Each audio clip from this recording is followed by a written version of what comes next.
On a lancé une solution qui va différencier dans le marché, c'est la solution Pliniacare. C'est une solution basée sur l'intelligence artificielle parce qu'il y a du recul, il y a du progrès.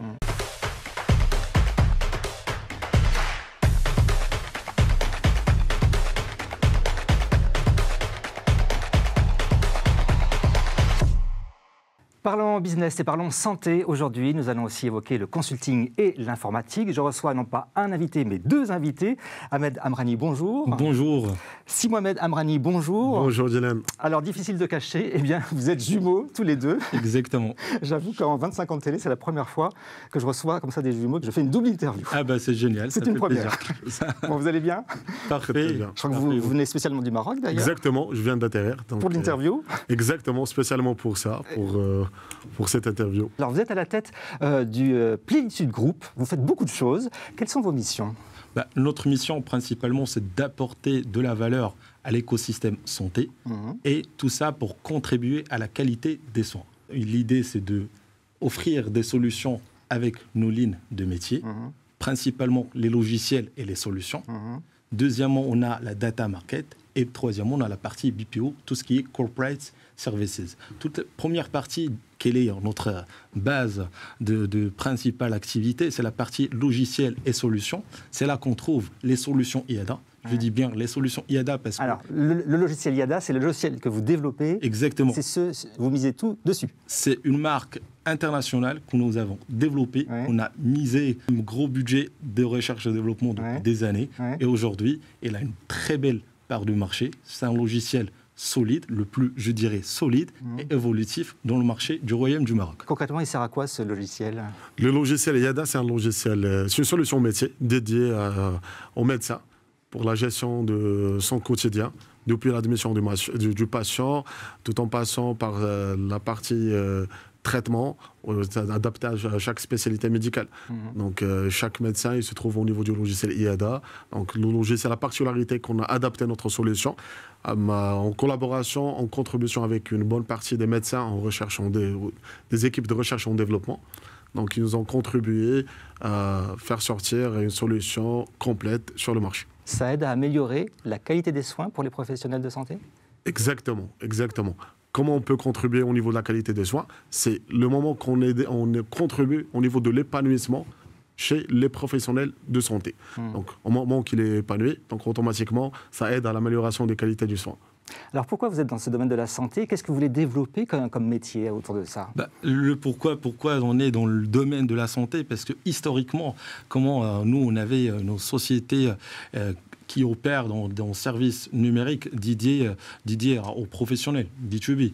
Et on a été, par l'histoire, sollicité par un établissement de soins de les accompagner sur des sujets organisationnels. On parle de revue de procédures, revue de systèmes d'information et outils. Et à ce moment-là, on a commencé de benchmarker un petit peu les solutions du marché, de faire une analyse d'une manière très profonde. Et à ce moment-là, on s'est dit, il y a un sujet à traiter, il y a un besoin, il faut y aller parce qu'on avait des centaines de use cases en interne, on avait plusieurs cas d'usage et on avait des très bonnes pratiques qu'on voulait dire, on va mettre tout ça dans une solution, on va combiner notre métier du consulting et l'expertise métier avec la technologie, tout ça avec un prix juste pour attaquer le marché. On a commencé par le médecin et l'établissement de santé. Alors, les médecins, qui sont vos cibles précisément? Qui peut utiliser vos logiciels, vos outils, vos métiers? Pour notre cible, c'est les médecins de toutes les spécialités médicales. Actuellement, un généraliste, comme un médecin, comme un dentiste, comme un chirurgien général, comme un plasticien, donc toutes les spécialités médicales. Donc, nos solutions, c'est des outils by use for use, comme on dit toujours. Donc, en bon français. C'est exactement. C'est des solutions qui sont faites en collaboration avec les professionnels de santé. Et notre cible, en parlant de médecins, grands professionnels, les établissements de santé privé et public, et tout ça avec l'ensemble de l'écosystème jusqu'au patient, parce qu'on a une solution patient aussi. Est-ce que ça pose quand même un gros problème de données, de sécuriser des données, de confidentialité? Vous parlez de dossier médical partagé. Comment est-ce que vous gérez ce paramètre? On est dans le mode de la santé, c'est très sérieux. Exactement. Donc au niveau de la partie sécurité de données, donc nous on est en pleine certification du certificat 27001, ISO 27001. Donc au niveau de normalisation de process, et aussi au niveau de nos data centers, donc toute notre partie infrastructure. Donc on est hébergé chez des prestataires certifiés HDS, hébergement données de santé. Donc c'est un sérieux sujet. Donc on essaie de faire même aussi au niveau du cryptage de données des patients. Donc comme ça, on n'aura pas l'accès sans consentement du patient au dossier patient. C'est la méthode.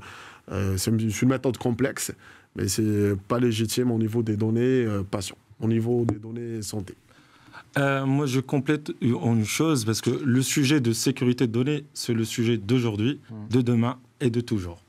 Nous, normalement, on est engagé sur une procédure de certification avec la norme ISO 27001. Et c'est la norme la plus stricte en matière de données, avec la norme SOC 2. Aujourd'hui, on travaille qu'avec des gens certifiés ISO 27001, que ce soit prestataire, infrastructure ou autre. Aujourd'hui, normalement, pour la première fois qu'on va dire qu'on a composé un comité d'éthique, composé des médecins utilisateurs, qui suit avec nous sur cette partie qualité. Et on a des comptes à rendre, un rapport sur une périodicité, de dire voilà comment ça se traite, comment ça se fait. Et ça, je pense, on est plutôt en exclusivité, le premier à réfléchir à faire ça, parce qu'on est venu des milieux, des métiers plutôt réglementés, qu'on est soucieux en matière de données et d'informations sensibles. Alors c'est vrai que la santé, ce n'est pas votre domaine d'origine au départ. Pourquoi vous allez là-dessus? Quelle est votre légitimité? Comment est-ce que vous avez investi ce secteur? Donc, comme Ahmed il a dit, donc, on avait une mission. Donc, toujours le hasard nous rapporte des bonnes choses. Donc, on s'est dit, on a fait un benchmarking au niveau des solutions qui existaient à l'époque. Moi, je faisais autre chose. Je travaillais sur la partie industrielle, sur autre chose au niveau du système d'information. Après, on a eu l'occasion de lancer notre première solution dédiée pour la gestion d'établissements de santé. Donc, on a fait une recherche. À l'époque, il y avait des solutions, il y avait des solutions sur le marché, mais c'est des usines à gaz. Donc, trop compliqué. Vous avez fait plus simple, c'est ça? On a essayé de faire plus simple, plus fluide au niveau de la réussite d'intégration des systèmes d'information. Donc il y avait des sujets à traiter. Nous, on avait ce challenge-là. Et on a lancé les solutions IADA, dont Masaha fait partie. C'est un ERP pour la gestion d'établissements de santé. Alors c'est une vision quand même audacieuse, tout ça. Vous êtes une entreprise jeune. Comment est-ce que vous vous financez? D'où vient l'argent pour développer tout ça? Au début, comme on l'a expliqué, on a commencé avec des prestations classiques, avec des besoins sur deux métiers, sur le plan consulting et sur le plan technologie, avec des industriels.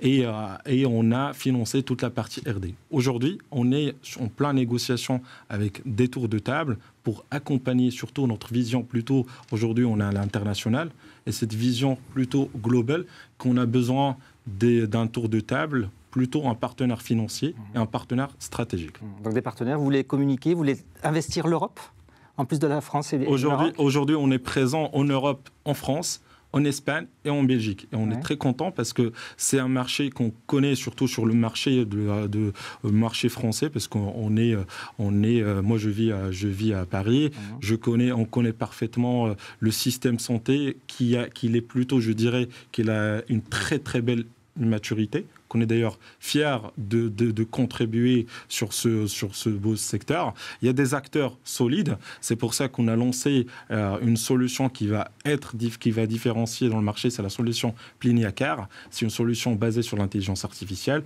parce qu'il y a du recul, il y a du progrès, il y a je dirais, beaucoup d'années du travaux. Et aujourd'hui, nous, on se base sur cette belle expertise pour apporter et pour dire, parce qu'aujourd'hui, tout le monde dit l'IA, c'est un mot à la mode. Ah oui, si on n'a pas d'IA maintenant, il faut en mettre partout. Certainement, mais là, on est en train, sur deux sujets. Sur la partie médicale, on est en train de travailler avec des médecins et des professeurs sur des algorithmes, sur un développement spécifique. Et sur la partie organisationnelle financière, on a développé nos modèles de prévisionnels pour les hôpitaux et pour les cliniques. Alors, une question un peu plus personnelle. Vous avez 28 ans tous les deux, frères jumeaux, on l'a vu. C'est difficile de travailler en famille et entre frères jumeaux spécifiquement ou pas ? Un petit peu. Si on pose une question, donc majoritairement nos sujets, c'est comment ça se passe, le client, le fournisseur A, le fournisseur B. Donc aujourd'hui, plutôt, on est. À part bonjour, on se dit pas. Beaucoup de vous engueulez pas, ça arrive, mais plutôt c'est quand même un challenge et travailler en famille, c'est plutôt, il faut des codes, il faut avoir vraiment beaucoup de bonne énergie. Et travailler des deux côtés des rives de la Méditerranée, entre Fès et la France et Paris. Vous voyez des différences de mentalité dans le business, par exemple ? Exactement. Donc vous avez très bien cité au début donc qu'il y a deux marchés différents. Ouais. Donc au départ de nos solutions, donc dans le marché, je parle du marché marocain, donc c'était un marché à éduquer. Donc on a essayé d'éduquer le marché en premier lieu avant de proposer ou bien avant de vendre, je peux me dire avant de vendre nos solutions. Le marché français, c'est un marché marché qui était en phase de maturité, en pleine croissance au niveau de développement. Ça fait plus de 25 ans que les établissements sont déjà digitalisés avec des solutions qui existaient à l'époque. Donc, c'est deux terrains tout à fait différents. Mais après, le Maroc, on est en pleine croissance au niveau on avance de beaucoup de sujets, au niveau de digitalisation des établissements de soins, des hôpitaux, des cliniques. Donc c'est pour ça qu'on a choisi de contribuer, faire partie de l'écosystème entrepreneurial au niveau du Maroc et pour les acteurs au niveau de santé. Eh bien, vous faites bon courage pour votre développement. Je reprends la même question. Si on prend les deux marchés, moi je dirais il y a une vraie complémentarité. Ouais. Aujourd'hui, le Royaume du Maroc, il y a un vrai progrès, surtout en matière de santé, avec la feuille de route, je dirais, de Sa Majesté. Et sur la partie de généralisation de l'AMO, nous on arrive, il faut avoir un écosystème qui tourne. Certes, l'État et l'autorité, elle est présente, il y a un engagement, il y a une feuille de route, mais il faut les acteurs et l'écosystème qui va suivre. Nous, c'est notre mission, c'est adhérer à cet écosystème. Et la contribution, elle va avec une complémentarité qu'il est ici, je dirais, qu'on trouve en France et qu'on trouve en Europe sur une certaine maturité, qu'on pourra arriver à une bonne complémentarité. Et c'est ça notre challenge, c'est de s'adapter et d'apporter de la valeur. Eh bien, on vous souhaite bonne chance pour ce développement et de relever ce challenge. Merci. Merci beaucoup. Merci à tous les deux. Merci Gilles. Merci Gilles. Merci d'être venu sur le plateau de Parlons Business. Nous, on se retrouve très bientôt pour un nouveau numéro.